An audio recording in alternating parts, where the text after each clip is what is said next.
Hi everybody, welcome to our webinar today on reading lists, justifying the benefits for both students and lecturers.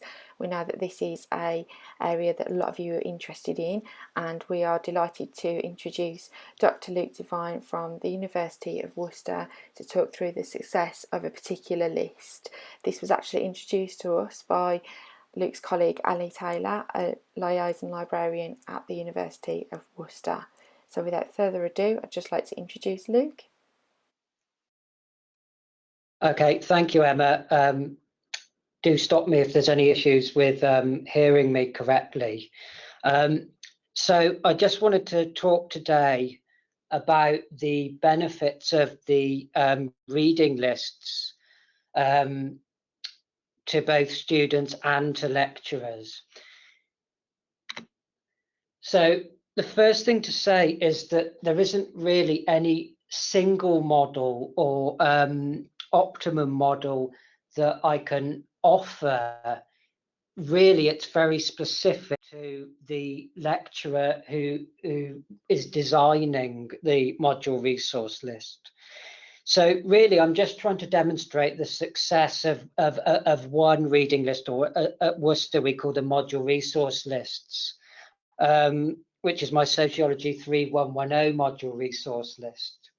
So the first thing to consider then is that any module resource list or reading list must be context specific.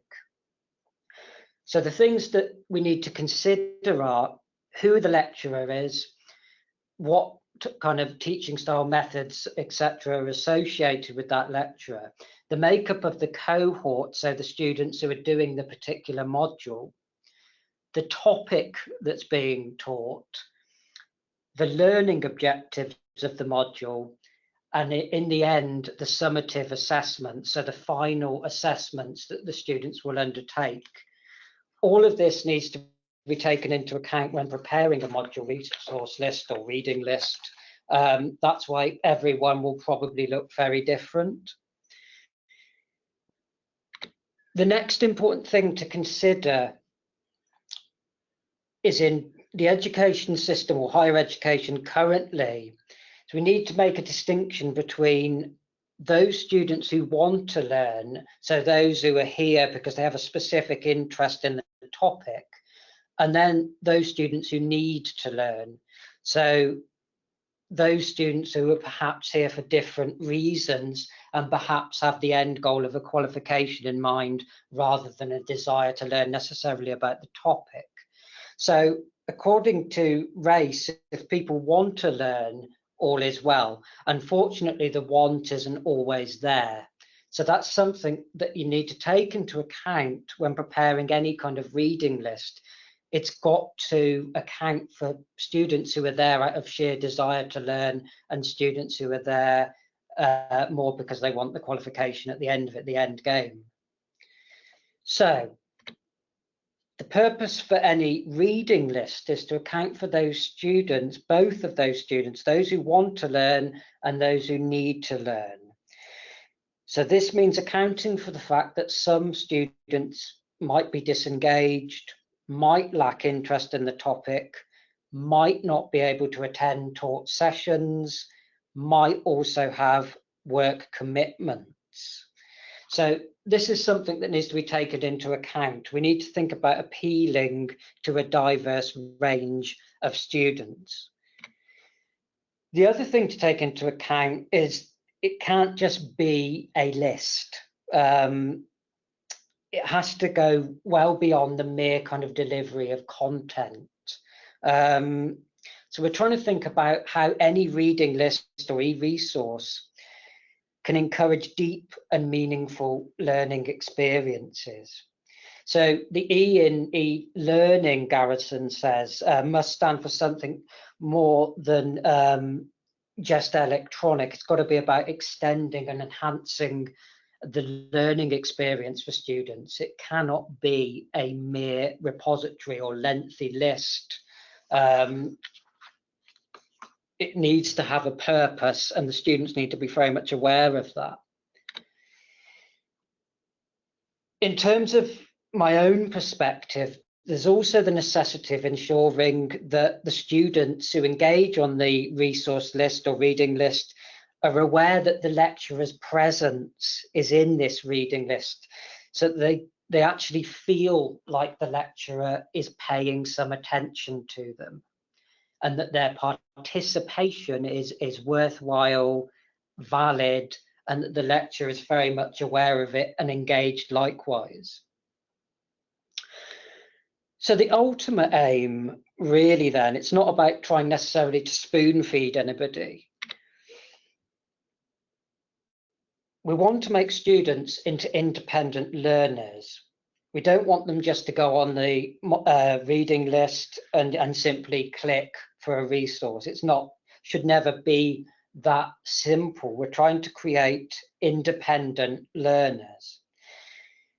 So an effective reading list will demonstrate that success in academia is dependent on reading and research, not on over-reliance on a lecturer or a rigid curriculum.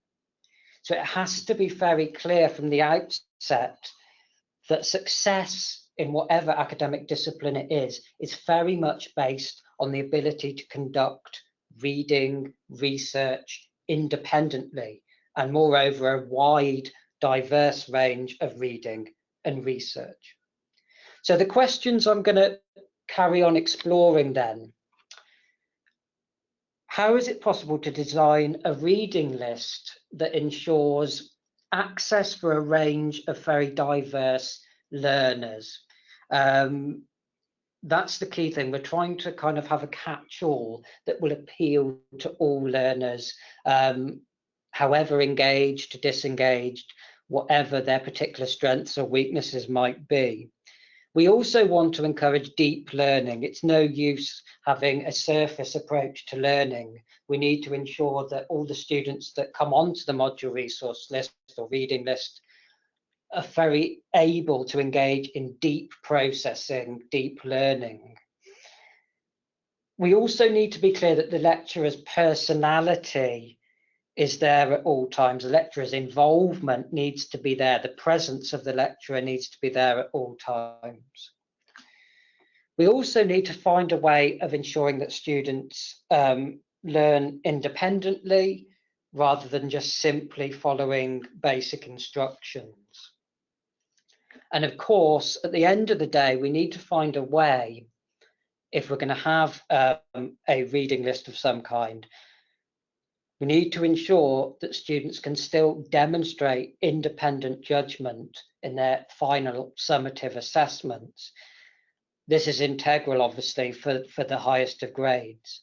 At the end of the day, also taking into account things like marketisation, etc., and kind of this culture of feedback, we really want to make sure that when the students complete this module, that they look back on the reading list and have found it helpful and they're very satisfied, so that the feedback at the end of the module, general feedback for the national student surveys, etc., shows that they were very satisfied. Okay, so the starting point then has to be that the reading list is constructively aligned, meaning that it matches the module learning objectives, it matches the grade descriptors of that discipline, and it's linked very closely to the summative final assessments that the students will complete. So, we know from research that assessment outcomes are going to be much more successful when the learning tasks are closely linked to the assessment and to the available resources. So everything has to link up and be constructively aligned. It's no use if we have discord between all of these factors. We need to make sure that everything that's in the module, the way the module is taught, the grade descriptors, and the summative assessments, that they are all linked somehow in a chain to a reading list. So I wanted to turn to the example of my own module, just to show really how it's been successful, mainly through having an impressive reading list. So if we start with my module, which is code aside, race, ethnicity and education, the first thing that needs to be considered is the learning objectives. So the important things to consider from the learning objectives, obviously we have 4 learning objectives here. Critically assess the impact of educational policy on racialized divisions, demonstrate a detailed and coherent knowledge of a selected issue in the field of race, ethnicity and education, apply sociological theory to a selected issue, communicate information, arguments, analysis. So it's everything we'd expect from typical learning objectives in a module. In terms of transferring all of this to the module resource list or reading list, the key thing to think about then is the keywords associated. So they are things like knowledge, theory, information, arguments, sources, articles, reports, data. So it's got to be clear from the outset in the learning objectives of the module that reading and research is at the very core of the module. So this justifies the need for an extensive reading list or resource list. And it also provides the clues about how we're going to construct and organize a reading list. So we then come to the sociology grade descriptors. Of course, this would apply to whatever discipline the individual lecturer is involved in. So the grade descriptors for an A grade in this discipline include excellent knowledge and understanding of relevant information and ideas, analysis of theory and concepts, critically and sophisticatedly, a very well judged selection of relevant academic and where appropriate other sources, with extensive use of academic journal articles, and then of course, as you'd expect for the highest grades, deep thinking, independent judgment and initiative, and autonomous learning. So again, the key words here are knowledge, information, ideas, theory, sources, articles, independent judgment. Again, we're justifying the need for a reading list. So, by ensuring that the learning objectives and the grade descriptors are clearly explained in the module guide, in the first session of the module, and then onwards throughout the life of the module and on the module resource list or reading list, it becomes very clear to the students what the purpose of the reading list is. It's to enable them to meet the learning objectives of the module. It's to enable them to satisfy the grade descriptors in order to achieve the best possible outcome or grade. But it's not quite that simple. As a caveat, the students know that they cannot merely rely on the module resource list or reading list. They can't just simply click a button and copy things out or whatever it might be. They know they have to demonstrate independent judgment if they want to get an A grade. So now I'm just going to move on to the module resource list itself.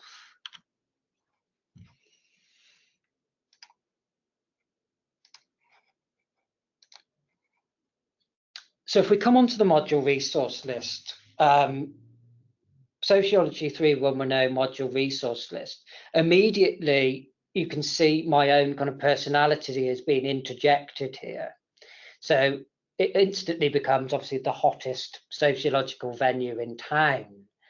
The introduction is tremble in awe at the sheer magnitude of the Sociology 3110 module resource list. Yes, welcome to Dr. Devine's resource list, etc. Some of the key thing to bear in mind is that will be important later in this presentation is the favourites I've identified at the start. So rather than using terms like these are the core texts, these are the texts we might want to purchase, I've said literally there, these are my favourites. So Udell, Foucault, Butler, Bourdieu, they're the kind of key research that I utilise in this module, and their names get repeated every week. And of course, that links perfectly with the module resource list, because then students know already what it is I'm hoping them, the items I'm hoping they will at least use as a core in their assessments. So I begin with generic content that is there as a basis, a solid rock for students. So referencing guidance, study skills guidance, links to disability and dyslexia service, to our academic writers and residents, of course, avoiding plagiarism. In sociology as well, we do a lot of independent research, etc. So ethics is always important.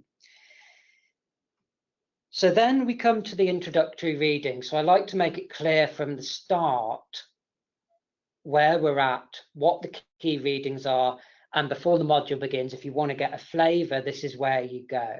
And as you can see, the key thing for me is getting as much digitised as I possibly can. Then we come to what I call the key concepts. Again, trying to make sure all of these are available immediately online is the key. Students don't like to keep clicking through things, find it's not available, etc. We want to make it a one-stop shop.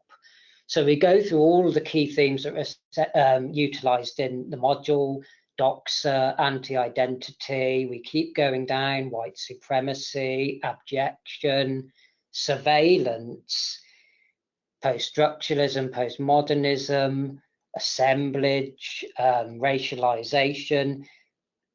They're the key themes for the module. These are all the things that students initially struggle with. They struggle with the terminology, but they know once we've been through the sessions, they only have to go on the resource list.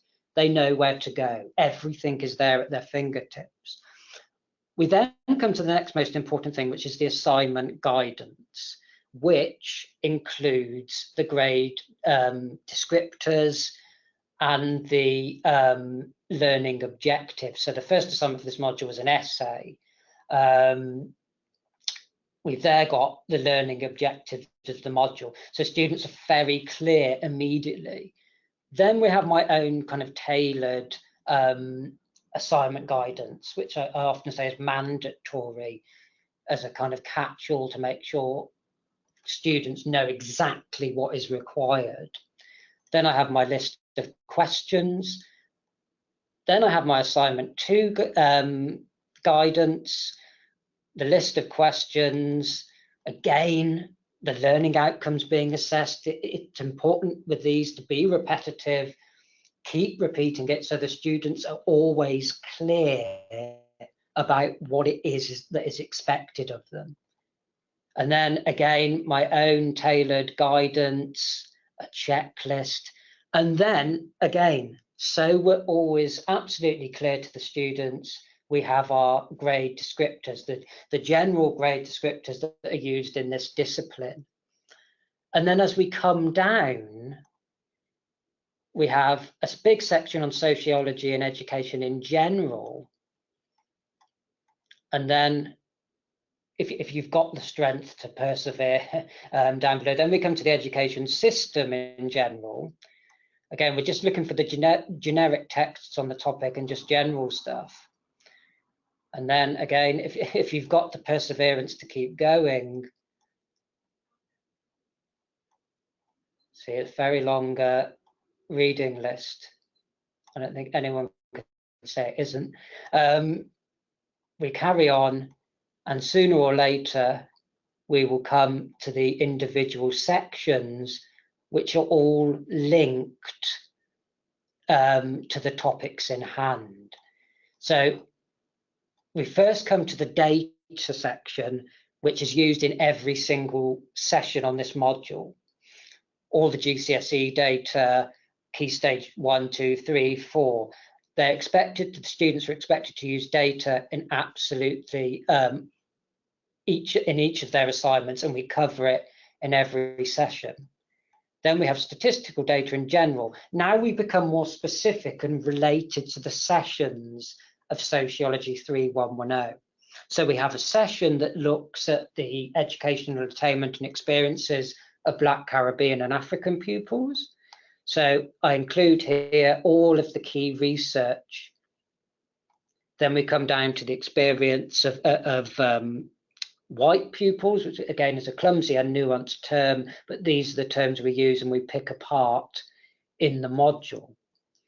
And then we come down and we will have Gypsy, Roma and Traveller pupils and their educational experiences, and so on and so forth. So the quick way to kind of have a look at all of this is just to go to the table of contents, and the students know exactly where they're going in their assignment. If they're looking at Chinese pupils, British Chinese pupils, they click there. If they're looking at faith schools, they click there. If they want to look at the experience of South Asian pupils, including Muslim pupils as well, they know where to click. So it's all there in front of them. And then there's more general links to journal. So they're still encouraged to go and look for their own journal articles. We have links to many websites. And then we have plenty of links to sociological, philosophical and cultural theory. So the key thing all time on this is that the students, not just in the sessions, but on the reading lists, are introduced to the core and key concepts of the module, and also Dr. Devine's favourites, the authors I recommended at the top. So if we go back to our slides, so there's the timetable, the module outline for Sociology 3110. And as you can see, it's set out across, more or less, not perfectly, but set out across each of the individual things they can click on in the module resource list. So things like Chinese pupils, Gypsy, Roma and Traveller pupils, faith schools, etc. The more general stuff at the top, which is very heavy on theory, links directly to the key authors that I recommended. So again, we're trying to make sure that it's always very much constructively aligned, that the assessments, the learning objectives, the grade descriptors, the individual sessions of the module can all be matched up onto the module resource list, more or less. So, familiarising students with the module resource list or reading list can be incorporated into formative assessment. So, normally I will begin a module with an IT session where we all meet up in a computer room and students get to complete interactive tasks on the module resource list, reading list. They're asked to locate items. They're shown very quick ways of searching for an author, how to get easy access. They're also encouraged in the process, and this is something that begins even before the taught sessions start, they're encouraged to recommend items for the module resource list, their own items. I found this particularly useful in that sometimes when I first suggested this, I would be sent things like YouTube clips and music clips and things, etc., which I do use in the sessions as well. But it's very good in asking students to identify what is scholarly material and what is perhaps not suitable at undergraduate level. So this is the key thing, really. An initial session, again, can, even for level 6 students in their final year, it's about reminding those students about the benefits of the module resource list, how to easily access the materials, how to make it interactive, and how their role is important. Because again, there's many items on my module resource list that have been initially recommended by students. So really then, the purpose of any reading list or resources is that they should encourage a partnership between lecturer and student. It should appear as a kind of joint construction. So one of the other things I quite often do is ask students to write up their own assignment guidance, and then I'll add it to the module resource list and say student-led assignment guidance. So at all times, the students feel like they have a role in the maintenance of the module resource list. Okay, so thinking now about maintaining that module resource list and maintaining its effectiveness, there's a necessity to make sure you're continuously collecting feedback, not just through things like mid and end of module evaluations, but through anonymous feedback at the end of each session, whether that's through something as simple as post-it notes, or whether it's anonymous feedback, say we use Blackboard here and have an anonymous discussion page, or whether it's just anecdotally in talking to students and asking them what they feel is missing. So really, looking at Ramsden's research on kind of resources and e-resources and feedback and its evaluation, we need to make sure that it's just continuous and a continuing process, and it should begin even before the module itself gets underway, and obviously it should continue during, and then in particular afterwards when we respond to kind of end of module feedback, student survey and things like that. So feedback before the course, though, can get underway through things like getting the students to fill out learning contracts either before the first session or during the first session, where they can identify what it is they're hoping to gain from the reading list, the ways in which they feel it would be most helpful to them, what sort of items are they looking for, what is it they hope they can do with a reading list. And normally the response is they just want to have access, easy access to key recommended material recommended by the tutor, and material that they know will ensure that they can get or have a very good chance of getting a top grade. So how do we start to measure the success of any reading list? So in terms of the results, this can be measured through data made available at this institution anyway through library services and through the module resource list or reading list dashboard. So for example, in the month of May 2017, when here the students on this module were asked to complete their final assignment,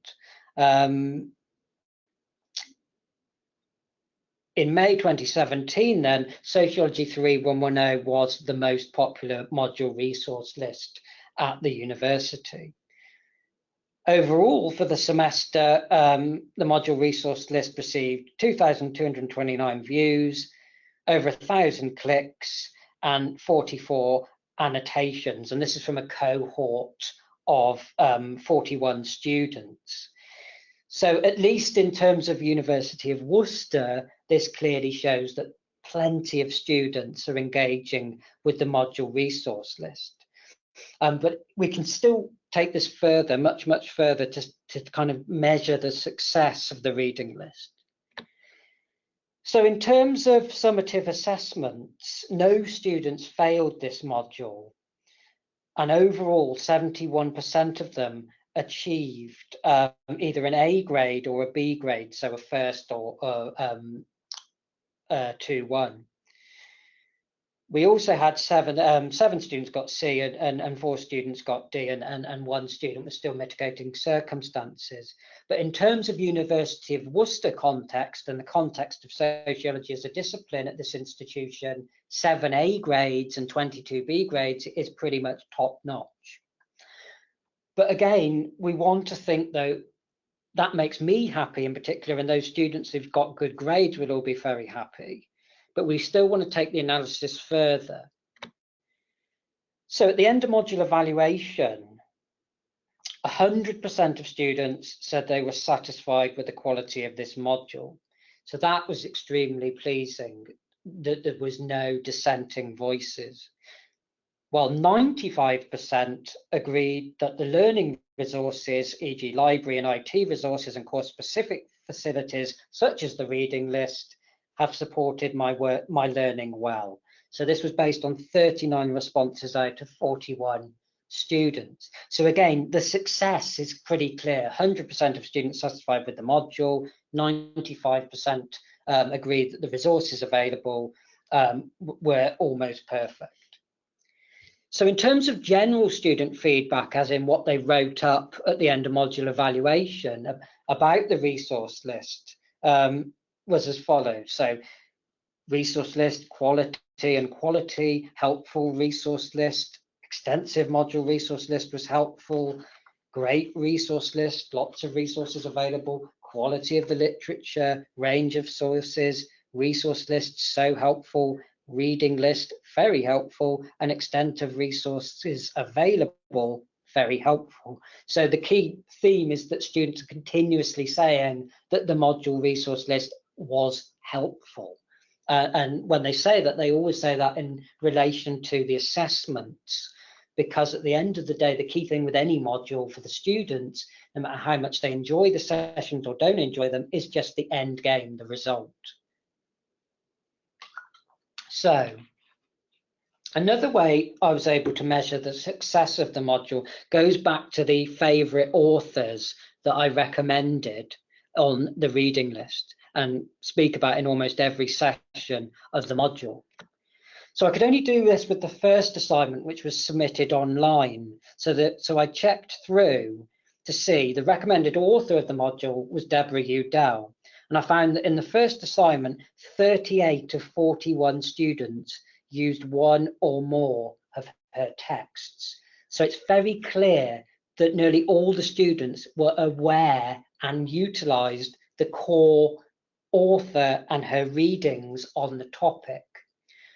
The other authors I identified as favourites, so Foucault, Butler, Bourdieu, again, there's a high level of usage.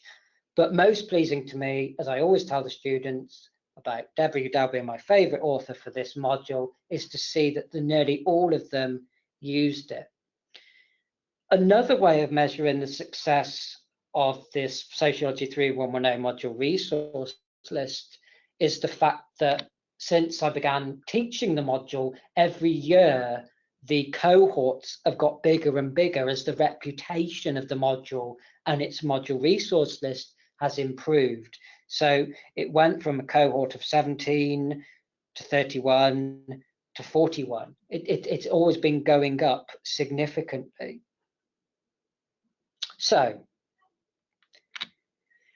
start trying to bring an end to the presentation. The success really of any resource or reading list, it's not just about making sure the students get easy access, although that is a core element. It's that the students are given a purposeful reason to go on the reading list frequently and repeatedly throughout the semester or across the academic year. So, evidencing the ways in which a reading list can lead to successful grades is key. If the students know that the reading list will get them onto the core literature, to Dr. Devine's favourites, they know that the benefit is they will get successful grades. And this was manifest in the assessments in Sociology 3110 when I was receiving bibliographies or reading lists within the assignments of up to 40 to 60 items, and some of these were only 1,000, I think 250 word essays in the first round of assignments. And of course, in the second round of assignments, it was a poster presentation that was supposed to last 5 minutes. And again, I had students who were using 50, 60 odd sources, which is pretty phenomenal at this level. So, with the proliferation of online learning environments, etc., virtual learning environments, distance learning, etc. It's essential that students know what they need to accomplish and where to find the materials. So this is the purpose then of the sociology module resource list. By demonstrating to the students from the outset the learning objectives of the module and the grade descriptors for the discipline, and them knowing that research and literature and data is key, it really helps to justify why they need to be on the module resource list or reading list, why they need to be using those items. Because at the end of the day, all they really want is a top grade. That is the main thing for most students, is the end goal. So from the lecturer's perspective, the goal is to ensure that rather than the students simply be reliant on information or knowledge given by the tutor, the students become experts themselves in seeking out information independently. The Sociology 3110 module resource list does this by introducing to the students the key literature, the key data, but not quite the whole picture. Students are still encouraged to locate their own texts. They're still encouraged to recommend items to the tutor. They must still analyse the sources themselves and show that they've been able to interpret them correctly. And students must still show, to repeat, in their assignments, independent judgment if they want to get the top grades. So let's start to conclude the presentation. So in conclusion, then, the benefits of reading lists to the lecturer are obvious. Students engage with the key research. Clearly, that's happened in Sociology 3110. Students have engaged with all the recommended authors, and in particular, the key favourite recommended author, Deborah Udell. Higher grades, at least in the context of University of Worcester and sociology, these were pretty fantastic grades. But of course, student satisfaction with the module, where student feedback is now so important to academia, having 100% student satisfaction with the module is clear evidence of the benefit to the lecturer. And of course, the benefits to the student are also obvious as well. They want top grades. At the end, if they're unhappy with a module, they'll let you know in the end of module evaluation. You will see severe criticism. In this module, they were clearly very, very happy. So perhaps then, and really I wouldn't be a lecturer without introducing something just a bit more complex at the end. Perhaps the reading list then, a part of the answer to what Jean-Francois Lyotard referred to as the terrors of performativity. So this has been written forward by Stephen Ball more recently, who uses the term to describe the role of lecturers as being based on market and marketization in academia, management, targets, and quite overstated really, the erosion of the autonomous self. And of course, this might be true, and I appreciate that a lot of lecturers are quite skeptical of what's seen as kind of dumbing down academia or spoon feeding students. But an effective reading list can kind of mediate somewhere in between performativity and maintaining necessary scholarship, because as part of the marketization, etc., we get our student satisfaction, we get overall satisfaction with that module, but at the same time we maintain scholarliness by demonstrating that to the students, demonstrating to them that research and reading is absolutely, completely and utterly integral. And of course, they can use that then, not just in Sociology 3110, they can use that in other modules, etc., because the key thing about reading research is essential, and demonstrating, of course, independent judgment of that research. So I'll end there. Obviously, I did refer to a lot of literature in there, so if anybody wanted to go and look up any further, there is the reference list I provided at the end.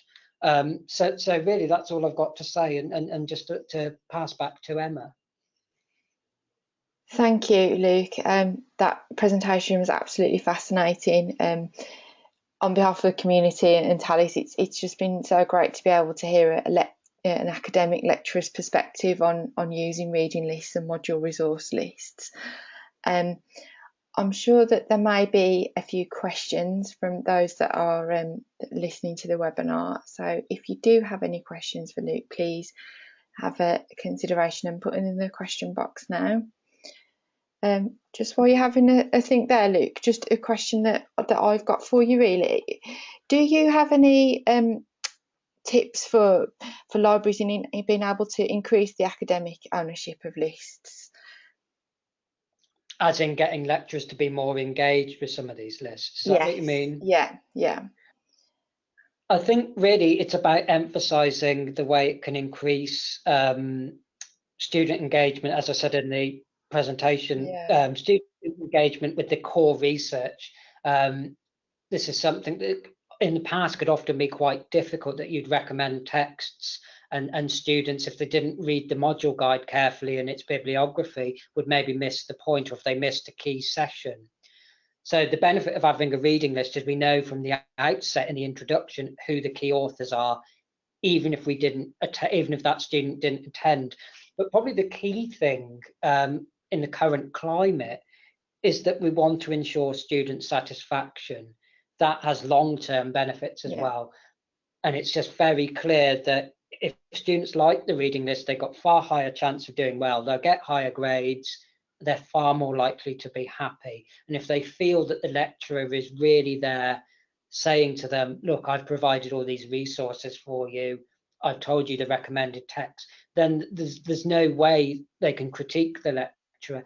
The other thing is, I always say, is having a reading list like this one doesn't allow the students anywhere to hide. There's no excuses. Everything is laid out there. For those students who are more able, they can take it further and go and say, well, Luke, why haven't you included this item? And that happens all the time. Why haven't you included this author? What about this data? What about this website? So it's an ongoing process that will only improve the module resource list year on year. Yeah, absolutely, because that time that you've spent with your students right at the start of term to get familiarised themselves in using the resource list and where to find everything has shown to be crucial, hasn't it? So thank you. There has been a couple of questions come in. Rachel said, thank you, Luke. It's great to hear that point of view. Do you use your VLE site for resources or assessment guidelines, etc.? Oh, the Blackboard. So it's Blackboard with your institution, isn't it? Yeah, this is actually something I was going to include in the presentation, because it's something that's become a little bit of a concern for me. I've been putting my PowerPoint still onto the Blackboard page, but having absolutely everything else on the module resource list. But I actually think in future, I'm going to start including session materials on the reading list itself. So for example, in sessions, I use obviously my lecture PowerPoints, but I'll also include graphs to analyze, media clips, etc. I'm worried that the students might get sometimes confused about, well, where do I go? Do I go to Blackboard? Do I go to the reading list? So the key thing I want is just a singular resource. I'm hoping for sooner or later, having everything on one, so it's a one-stop shop, and then there could be no confusion. Okay, yeah, absolutely, and seeing what evolves with that, with the technology. Brilliant. That moves staying on to the topic of Blackboard, actually. Catherine has asked, do you think you'll make use of the LTI integration in Blackboard to link your specific sections of the list to related topics in Blackboard? Yeah, again, this is something we talk about an awful lot, and yeah, definitely, there is a benefit to being able to link in a section of the list that relates to that session into Blackboard. But I'm still kind of the idea that I'd like to just have it all in one place.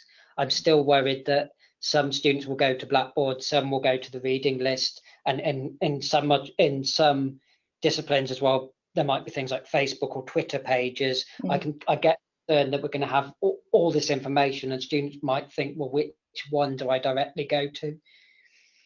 Okay, Fantastic. We've got Colin has asked, from a list creator's point of view, are there any extra things that you'd like the reading list software to be able to do? Which is an interesting one. So it's seeing where the software is developing, and we're always listening to our users of the software of how we can evolve. Yeah, the one concern I've noticed in particular is having so many items on the module resource list. I notice on a lot of computers, it can take quite a long time for everything to appear. So speeding that up, or accessibility, sometimes that is a little bit of a concern for me, that the bigger the module resource list gets, and a lot of students use things like their phones, and older laptops and things, and sometimes it does take a lot of time to go on.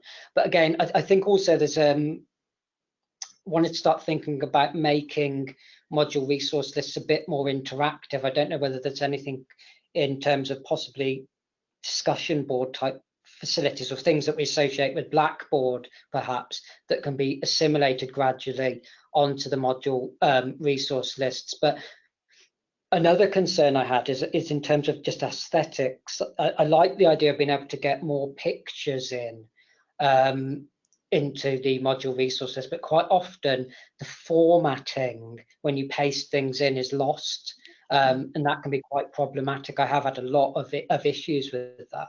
So those are the kind of things at the moment I'm thinking of. Yeah, I mean, like I say, we are evolving the product, and I know it's starting with the new student view that's being worked on at the moment, to be going live for beta customers, and it is very much about making it more interactive and visually for students as well. Look, the pictures of the resources, so it looks a bit more like a page where you'd see with the book jackets on, etc. So watch this space, it's constantly evolving, and any feedback like that from you that are using it is really valuable. Got quite a few. So an interesting question on using the importances on your list. Rachel said, I noticed that you don't use importances on such a long list.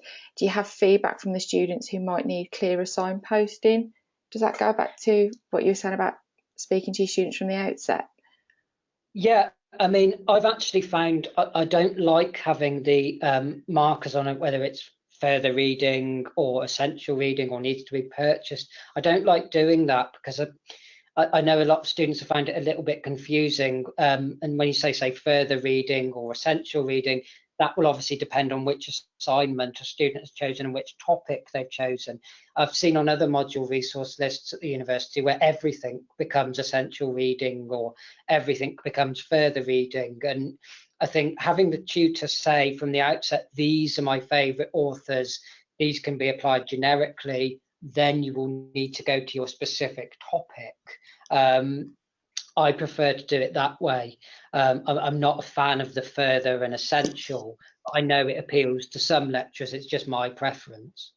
Yeah, so there isn't a mandate that you follow at the University of Worcester. You set your list up to suit the style of your teaching and your courses. Well, I do. And I think it's just the nature of academia and the way academics often have a very different idea about the way to teach a module, perhaps what sort of styles of learning they would adopt. And there is a big difference between, say, newer lecturers who are more keen to engage with technology and students, whereas some senior or older lecturers who remember a different time in academia expect students to take initiative but do everything themselves. Whereas I'm of the mold that would say we need to show them what it's like to have all of the key literature, what it's like to set a very high standard in having these recommended texts, and why having plenty of reading and research is going to get you a top grade that has to start from the example given by the lecturer. Yeah, so it's coming straight from the lecturers and their style. Thank you. Just a couple more. Kirsty's saying that the personality of the lecturer has to show in the list. What would you say to a lecturer who would prefer to arrange their list simply by alphabetical order, so with no signposting? So I'd say from the feedback I've gathered, if you just arrange the list A to Z, you need to have signposting that says which are the text relating to either. You can choose between, you could have the text according to a particular session, a particular theme, or a particular assessment. But without the signposting, it's just a list at the end of the day, unless, of course, the lecturer is being very clear in the sessions. But for those students who don't attend the sessions, which is becoming quite common, where a number of students won't attend for various reasons, there needs to be that signposting online, and it's always there. Then there's nowhere for the students to hide. I know a lot of students don't fancy it when it's just a list or it's on A to Z. From feedback, they're not so popular. It is going back to having that student engagement, isn't it? On there. Yeah, absolutely. Anushka's asked about how your institution deals with providing alternative formats for visually impaired or dyslexic students who may be studying your unit. There's quite a lot of resources on there. How do they know where to start? Well, I think the first thing is to have the guidance basic and inclusive from the outset. But in my modules, I always have students fill out a learning contract, and obviously we're made aware anyway of students with any learning difficulties. And having the ease of access to online services, making sure that all of the texts are digitized or available on PDF format. I know students with visual disabilities have had several in modules recently who asked that, providing everything's on PDF, they can then use it for the software that enables them to listen to it, etc., in various formats and things like that. I'm not an expert on the technology, but I know that's what I've been told by my students through the learning contracts and feedback and mid and end of module evaluation. As long as texts, as many of them as possible, are as online, the guidance is very basic. As long as these texts are transferable to other technologies that make it easier for them to be accessed by students with various learning difficulties, that's always helpful. But it also, it's about engaging sometimes the note takers or the carers that will come into sessions and liaising with disability and dyslexia service, so we know what those individual students are talking about, and also having a good relationship with library services. So if I can't provide the help, I can make sure the student is put in touch with somebody at the library who can order books and texts in a particular format for them. And that has been successful in the modules I've done just recently, where we've had students with visual disabilities. It's that communication, isn't it? So, and from the outset, you know who's coming onto your program, who has those needs, that you're able to work around it that way. So you're not assuming that list fits them, and you can find a way around it that way. No, I mean, exactly. The list won't fit everybody until we know what it is a particular student is looking for. So having them contact you either before the module, having them give you feedback in the learning contract, taking feedback every week means, and as long as you're engaging and talking with your students at all times, it means nobody gets left behind. If the module resource list doesn't have the answer and it can't be incorporated, like I say, having a good relationship with disability and dyslexia, with the library as well, and opening up all of these contacts and connections is the answer. Thank you. And we have actually had Catherine, academic librarian at Worcester, saying that you actually have at Worcester the census access, which allows text to have speech and other formats, which is available through the library web pages, so that those facilities are there. A couple of questions on the same line, just back to the importances about how you communicate with the library on how many copies to buy. I know that you have stated, Luke, that you have got an eFirst approach to your reading list, so you'll always be looking for resources that you can resource electronically. So with you not using the importances, how for those copies where the library do have to buy hard copies, how does that communication work? There's a couple of people asked about that. So in terms of saying that a source isn't available online, but it's still important, is that what? Yeah, so for with the librarian taking a decision on purchasing an item, they would look at the source of truth being if you've set it as an essential or as a core reading, if you'd use the important types. With you not using those important types, if they need to order a print book, how do they know how many to buy? I think that's the question there. Well, normally, again, it goes back to good communication. So whenever I've found, particularly on other modules, where a resource can't be digitized and where perhaps sometimes even the copy in the library might have been lost or whatever, the key thing is just to let your academic liaison librarian know that you would like another copy of that book ordered. And in terms of the students, as I said, the key thing is that the tutor is demonstrating the key and core text and remaining in communication with their students at all times to be able to inform them, and also to respond to those students when they ask, what text should I be using for this? If the module resource list isn't signifying that, then you need to think again about what can I do on that resource list to make sure that it's obvious and it's in black and white. And I feel as well, when I first started lecturing many years ago, I used to get a lot of questions by email, oh, can you recommend a text? That doesn't happen anymore. The reading list seems to take that into account and cover all angles. And because so much is digitized, students always have an alternative. There's always something online from a particular author. It doesn't mean that texts that are solely in the library in hard copy are minimized. A lot of the Foucault texts that I ask students to look at are actually in the library, etc. So it's about having that signposting on the module resource list itself. Fantastic, and using that module resource list to do that. I've just got one final question that I wanted to ask you, Luke, if this is okay. Recommendations for asking lecturers to publish their own lists. Kirsty's saying they have a number of lists that haven't been published, or where there's draft versions that are alongside published versions. Yeah, you're obviously very engaged with using the resource list system, and it's how to work with lecturers to see the importance in publishing their own lists. Have you got any tips on that? Yeah, I mean, I think what needs to come from the library, I think some lecturers probably feel like, oh, why are they asking us to publish these lists? It's not even the new academic year yet. What needs to keep coming from the library and from people like myself who like using resource lists is the value of having them. So keep emphasizing the fact that this will lead to student satisfaction, this will lead to higher grades, this will lead to your students engaging with the key research that you've recommended. It needs to constantly be justified and rejustified. But there is also, unfortunately, a problem in academia at the moment where there is a lot of part-time, fixed-term staff who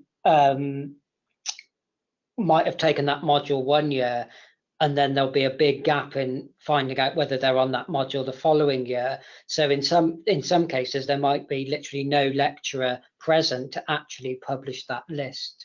A lot of institutions now might have up to kind of 50–60% of hourly paid lecturers on very short-term contracts who might not be available in the summer or are not paid to be available during the summer. So a resource list might literally be isolated on its own without a lecturer able there to publish it. So there is issues there. Yeah, okay, interesting. Yeah, it's the lecturers that are there part-time, isn't it? Or, you know, they're on short contracts, and that may be the reason for those lists. Ali from Worcester has stated regarding the importances and purchasing for lists as long as Luke's, we tend to purchase one copy if not available electronically. There is plenty of choice on a Luke's list. Luke, I'd just like to thank you again. It's been absolutely invaluable to hear from you, and from an academic's point of view in using the resource list and how popular your resource list was. Thank you so much for your time, and thank you everybody for attending.